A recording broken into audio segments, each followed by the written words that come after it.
Fin du premier tour à l'Open d'Australie et que des dingueries, Stefanos Tsitsipas remporte un match de tennis. Attendez, je vérifie quand même. Ouais, c'est bien ça. Mon fils en panne sèche, l'entrée remarquée d'Osaka et Fonseca, la pépite qui perd contre Spitziri. C'est le programme alambiqué de ton nouveau digest de l'Open d'Australie 2026. Je te laisse claquer ton plus beau pouce, t'abonner également pour ne rien manquer de mes quotidiennes. Et on attaque juste après ça.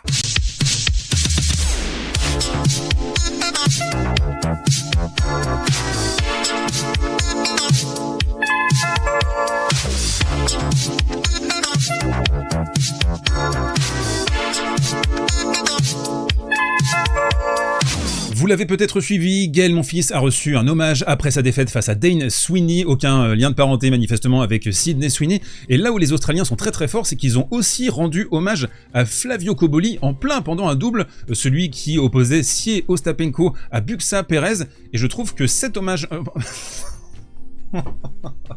Sans transition, mais vraiment sans aucune transition, Yannick Sinner a disposé d'Hugo Gaston. On avait des doutes pourtant avant cette rencontre, on était très inquiets pour Yannick Sinner, clairement, et il a parlé des évolutions de son jeu et de son service précisément. Et regardez, c'est très intéressant, il dit c'est le seul coup du tennis où on peut tout faire soi-même, ça c'est vrai évident. Avant, le rythme du service était trop rapide au début selon lui, maintenant il est un peu plus lent, le lancer était généralement un peu plus devant, un peu à droite, ils l'ont corrigé, maintenant il est un peu plus en arrière et au-dessus de la tête, c'est très technique, mais il m'arrive encore de le rater, ce n'est pas un coup avec lequel je me sens totalement à l'aise, et ce qui est un peu dingue, c'est que quand on regarde les stats avancées disponibles sur le site de l'ATP, vous le voyez, Yannick Sinner, il a le meilleur serve rating du circuit sur les 52 dernières semaines. Alors certes, son pourcentage de première, c'est le moins bon du top 15 au niveau du serve rating, mais qu'est-ce qui va se passer quand Yannick Sinner sera enfin à l'aise sur son service? C'est l'image de la nuit, c'est l'image de ce côté réseau, j'ai failli en faire une palette tactique, c'est la tenue avec laquelle Naomi Osaka est entrée sur son premier tour. Alors c'est dommage de rentrer sur un premier tour de Grand Chelem avec une moustiquaire sur la tête.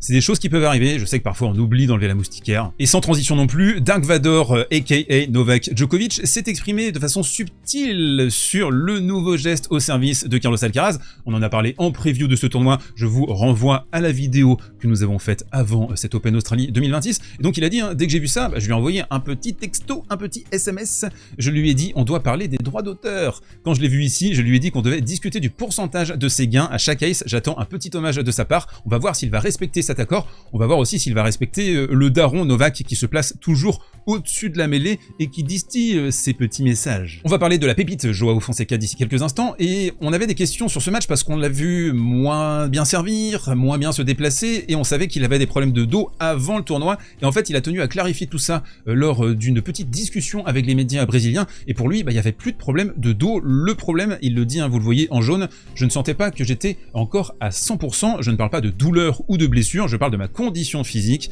Il y a des choses dans la vie dont il faut tirer du positif, et voici ce que j'ai retenu. Mon dos est complètement guéri, donc ça c'est cool, on le verra j'espère à 100% lors de la tournée sud-américaine en février. Il dit aussi, c'était bien de voir comment gérer un match en 5-7 alors que ma condition physique n'était pas à 100%, donc il a fait preuve d'humilité, il est allé sur le court face à un Spitziri qui était plutôt en forme avant ce tournoi, en prenant le risque de se faire démonter. Mais avant de parler de Joao Fonseca, parlons du petit bonheur de la nuit, du petit délice, du petit bonbon, Janice Tienne qui a découpé en dos les patatos. Leila Fernandez avec ce jeu qu'on adore, un petit mélange de Mourova, de Barty, de Roger Federer, soyons fous, un slice ciselé, delicioso, de belles petites jambes pour bien être assise sur le court. Elle distribue beaucoup de volume avec son coup droit. C'est un jeu un peu vintage, je trouve, Tienne, et je pense qu'on risque de la voir bien plus haut qu'elle ne l'est aujourd'hui ces prochains mois. Il n'y avait qu'un seul homme sur le court la nuit dernière entre Queen et Grigspor. Alors ok, super match de Queen, énorme décalage coup droit ici dans cette position, mais Grigspor qui n'avait aucune envie de jouer au tennis, qui est monté en chaussettes, le coup droit complètement aux abonnés absents, et c'est pas la première fois sur un premier tour en Grand Chelem. On se rappelle, élimination piteuse face à Manarino au premier tour de l'US Open, et aussi à Wimbledon juste après son titre à Majorque, il avait perdu au premier tour contre Brooksby. C'était l'un des matchs blockbuster a priori de la nuit dernière entre Shelton et Humbert, et je trouve que l'américain a fait une masterclass technique et tactique, même si c'était pas parfait à 100%, intéressant. On va le détailler d'ici quelques instants. D'abord, j'ai envie de pointer, donc ici c'est une balle de break pour Humbert, l'utilisation du slice. 2 petits slices pour aller faire travailler Humbert, pour le faire forcer. L'une des stats les plus importantes de la rencontre, c'est celle-ci, 65% derrière sa deuxième balle pour Shelton. C'est très élevé, c'est trop élevé on peut le dire, avec un service kické derrière sa deuxième balle. Alors parfois ce qui était assez intéressant, c'est qu'il servait à 110-120 km/h, mais le kick, il y a un rebond qui est tellement démoniaque, c'était incontrôlable pour notre cher Hugo.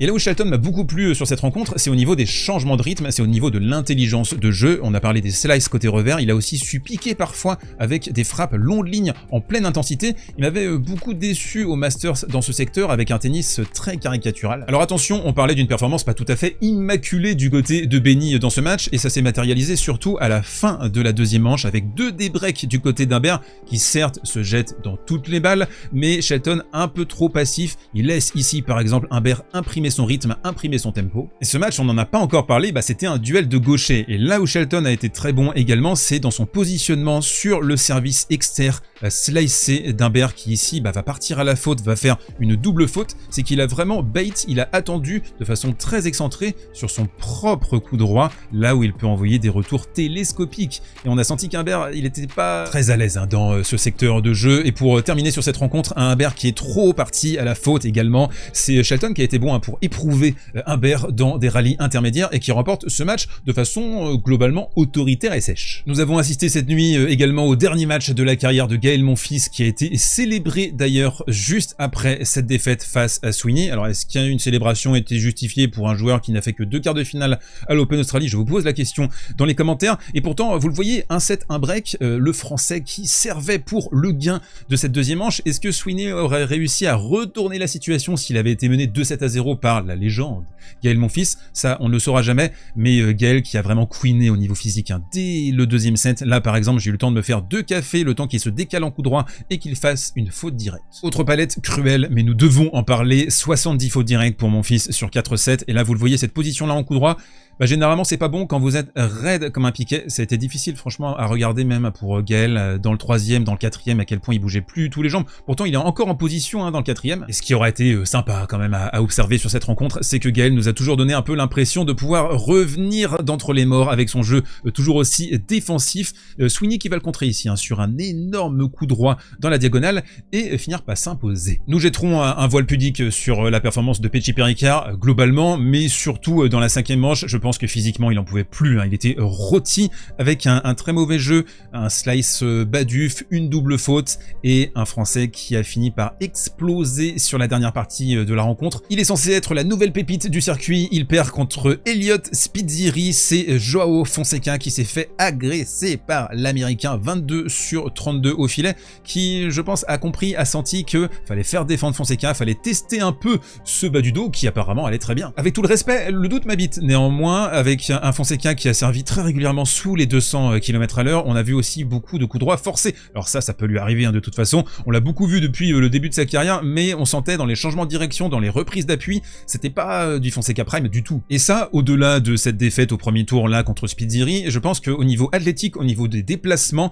Fonseca il doit impérativement progresser. C'est un secteur dans lequel il est encore très loin de l'élite comme Carlos Alcaraz, comme Yannick Sinner. Il y avait pourtant un espace au tout début de la 3e manche. Il a le momentum, il mène 0,40, il va pas réussir à conclure ce premier break. Ça, c'est un lob qui est beaucoup trop tendre. Et donc, quelque part, un match qui pointe les limites de Fonseca, qui était pas à 100%, il l'a exprimé ensuite aux médias brésiliens, mais aussi à quel point il va devoir travailler son plan B, ses déplacements, on l'a dit. Fonseca qui semblait quand même pas franchement à 100% au niveau de son service, il était clairement entravé dans ses mouvements. Et là, on le sait, tu perds au premier tour, t'as les spotlights qui sont énormes, la pression médiatique, mais en même temps, l'ATP et les grands chelems font tout pour créer un 3e larron qui viendrait concurrencer Sinner et Alcaraz. Et donc on pense spontanément à Fonseca parce qu'il a un jeu électrisant, mais pour l'instant, on s'en rend compte, il est encore en formation à tous les niveaux. Début des 2e tours, la la nuit prochaine à l'Open Australie. Cette partie vous est proposée en partenariat avec les Winamax de Winami. Vous avez toujours cet éternel lien dans la description,